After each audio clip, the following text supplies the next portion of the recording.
Hey everyone, welcome aboard. This is our 2023 Tesla Model Y. If you saw our previous video, you'll see that we recently sold our Tesla Model 3, and this is the vehicle that we replaced it with. This is a base model Tesla Model Y with the 4680 cells built in Austin, Texas. And as of this morning, I learned that they no longer sell this version of the Model Y, at least on the configurator.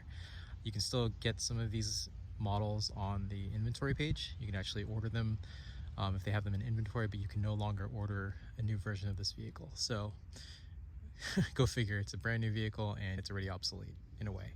Speculation is that they are going to be allocating the 4680 cells that are used in this vehicle for future vehicles, possibly the Cybertruck, maybe a newer vehicle, maybe Tesla Semi. Let's go take a quick look around. One of the reasons why I'm doing this walk around is because if some of you who already have a Tesla know this, but you have basically 100 miles to notify Tesla of any imperfections, paint issues, scratches, things of that nature that Tesla would need to fix. Tesla used to be a little bit more accommodating in terms of length of time allowed for various cosmetic fixes, but with their growth and the number of people that are buying Teslas, they've obviously restricted the amount of time that you have. So it's always good to do a quick walkthrough. I would have done this on the delivery lot, except for the fact that the Burbank lot here in Southern California was just ridiculously crowded and very little room to maneuver, even between the new cars. We wanted to get out of there, sooner rather than later. But here we have a little bit more time, a lot of space to actually do a deep dive into the vehicle. So let's just do a quick walk around. Here's the driver's side. Comes with these are the stock floor mats. We're going to be replacing those pretty soon. We opted the only option on this vehicle are the white seats, and as you can tell, it's got the white seat material as well as a white colored wraparound trim on the lower dashboard as well as the doors. I can already tell you that the white trim on the dashboard is really irritating and glaring.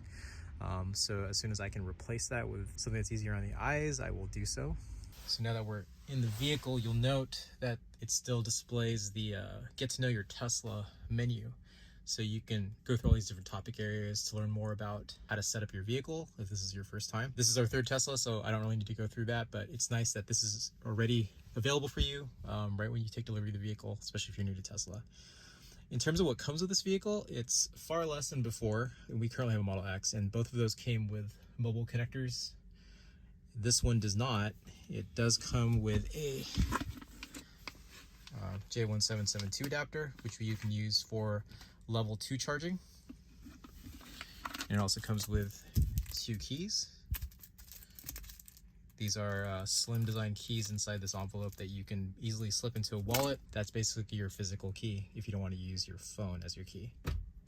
Car also comes with physical manual, which is kind of surprising. I thought they did away with that. The glove box is released using a button on the menu under controls, and you can actually enable a pin to lock this.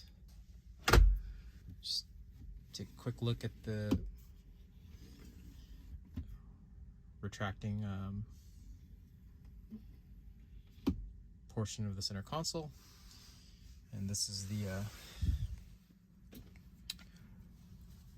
covered area.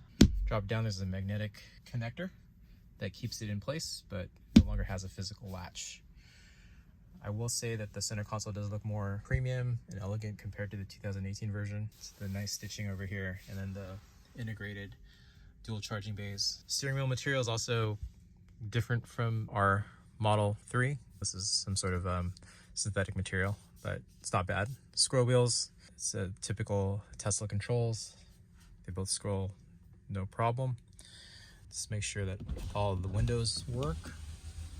So yeah, they'll go down in the back, auto down in the front as well.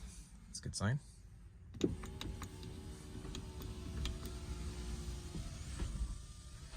Let's just make sure that the signal lights work. You'll notice when you enable the signal lights, the blind spot monitoring automatically goes on. Let's take a walk around the car. Now here in the back seat, just make sure that the The rear window button works. Does. Space back here seems generous. The seats feel familiar if you're used to a Model 3. They sit higher, a nicer arrangement compared to the Model 3. You don't feel as low. This is the standard rear vents for the climate control. You have pockets on both sides of the rear bench. You'll notice that there's two recline positions available for the rear seats. The 40 of the 60/40 split is at a steeper angle, whereas the portion that I'm on is reclined a little bit more.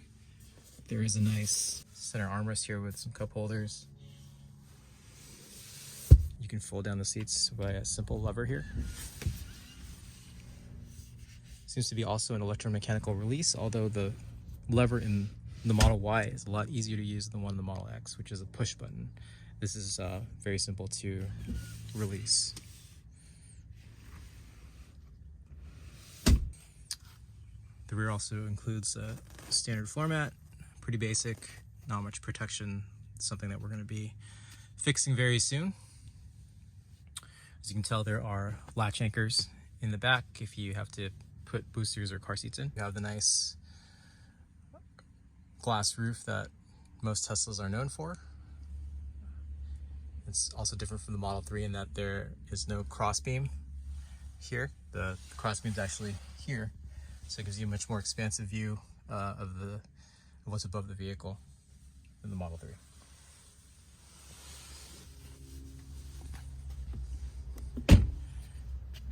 This charging port opens up just fine.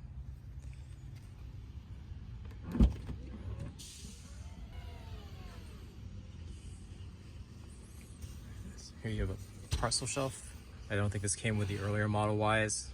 This is, as I said earlier, an Austin build. It's underfloor storage, just like the Model 3.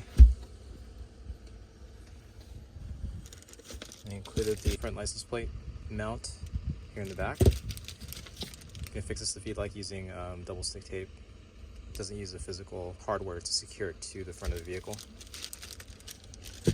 There's also a second compartment back here. It's a shallower area that you can put additional items in. If I understand it correctly, the Model Y with the 7-seater, the seats would go in this area right here, but since this is a 5-seater, that doesn't apply here. It's also a pretty deep storage area here on the right side as well. So you have them on both sides to the left. Austin build Model Ys have a carpeted material here, whereas the older Model Ys or the Fremont Model Ys have like a plastic material here. So that's one difference. Attach retracts with a button. Window button functions fine. It's great.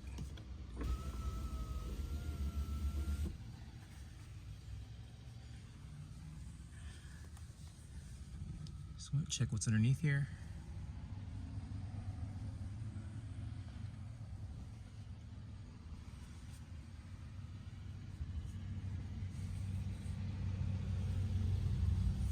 On this side, the 40 of the 60/40 split also is electromechanical release, but with a simpler button than the Model X. You can access the back that way. Just going back to the latch anchors here, the rear latch tether is behind the seat.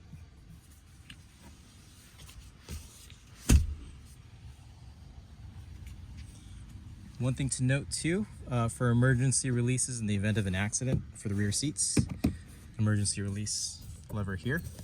You can manually open the door by depressing that button. That's something that's different from the Model 3. That doesn't exist for the Model 3, at least in the 2018 version. Let's go check out the front seats here.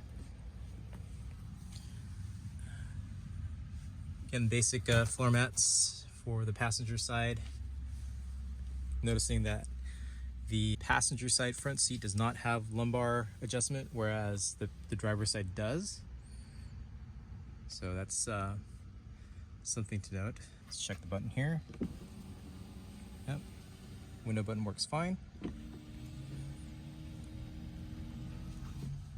Let's go check out the frunk.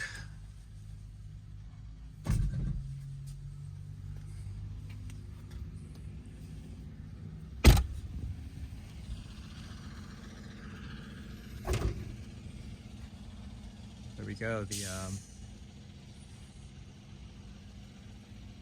the frunk with a toe access hook here. There's no carpeted mat available. You can get those aftermarket windshield washer fluid ports right here, top right. Not that different from the Model 3.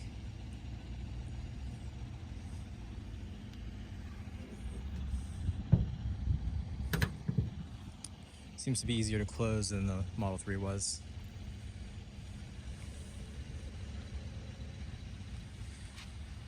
And in terms of the lighting assembly, there's a fog light and signal light, fog light here, signal light here. And one thing I'm noticing too is that the headlights on this base Model Y are projector. I thought that was only available for the performance version, so that's interesting.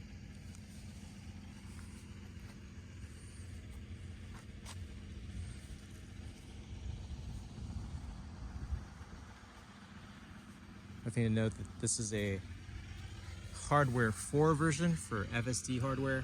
You can tell by the red tint on the lens here. And the different camera cluster in the front. In terms of the trim, I'm pretty happy with fit and finish. Not sure if that is attributable to the fact that it's from Austin and maybe the quality control is a little bit better. I do remember for both our former Model 3 and our current Model X, we've had to have the trim either replaced or readjusted. In terms of the wheel and tire combo, these are the standard Gemini wheels, nothing special. These are the ones that come for free with the vehicle. In this case, they're Pirelli Scorpion MS tires in a 255/45 configuration. They seem to be made specifically for EVs with the logos here on the side. And I assume this means that there's some sort of sound deadening material in there. Not sure if we're gonna keep this wheel and tire combination, but it works for now. And on the base Model Y, and I guess even the long range with the Gemini wheels, it's a square setup, so the tires in the front and the back are the same size. So that would help with tire rotations. So take a closer look at the wheel well. Suspension components. Here's the lower trim. If you have a tow hook, it would be here, but this model does not have a tow hook. Step inside one more time. This is the vehicle that we transferred FSD to, so this is a hardware 4 car coming from a hardware 3 car. And as of September of 2023, this does have the FSD software enabled. However, with the hardware 4 vehicles, the version of FSD available is lagging behind on our Model 3 that we recently sold.